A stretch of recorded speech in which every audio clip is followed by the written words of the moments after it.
Qu'est-ce que le Shabbat Hazon? C'est le Shabbat qui précède Tisha B'Av. Il est appelé ainsi en raison de la fameuse Haftara que nous récitons en cette circonstance, qui commence ainsi par Hazon Yeshayahu ben Amos. Ça s'écrit La comment? vision Yeshayahu. Comme ça se prononce. Hazon Yeshayahu, c'est la vision prophétique d'Isaïe. Hazon Yeshayahu ben Amos, qu'on lit à cette occasion avec des signes de musique particuliers. C'est la dernière des 3 haftarot dites de châtiment, ce qu'on appelle Tlata de Puranuta en hébreu, en araméen, qui sont lus à partir du 17 Tammuz, puisqu'il y a 3 haftarot spéciales qu'on appelle Tlata de Puranuta, 3 haftarot de châtiment.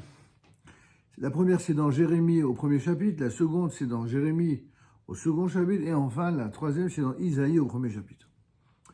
Et ces 3 semaines dites de châtiment, eh bien, sont suivies de 7 Shabbatot entre Tisha B'Av et Rosh Hashanah, qui sont les haftarot dites de consolation. En araméen, Shiva de Nechamata.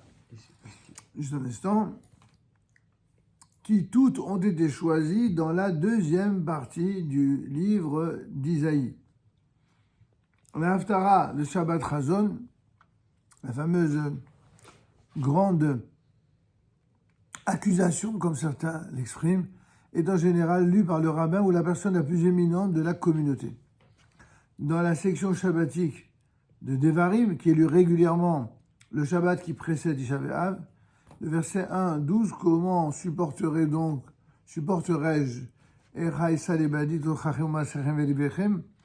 eh bien, est lu avec le nigoun des lamentations dans certaines communautés. Il en est de même de la Haftara, dont une grande partie est lue sur l'ère des lamentations, c'est notre usage également. Et même lorsque le Shabbat précédent Tisha B'Av tombe la veille du jeûne, ou ce qui revient d'ailleurs au même lorsque ça tombe le Tisha B'Av lui-même, auquel cas le jeûne est remis au lendemain, c'est-à-dire au dimanche, on pourra consommer de la viande et boire du vin durant les 3 repas du Shabbat.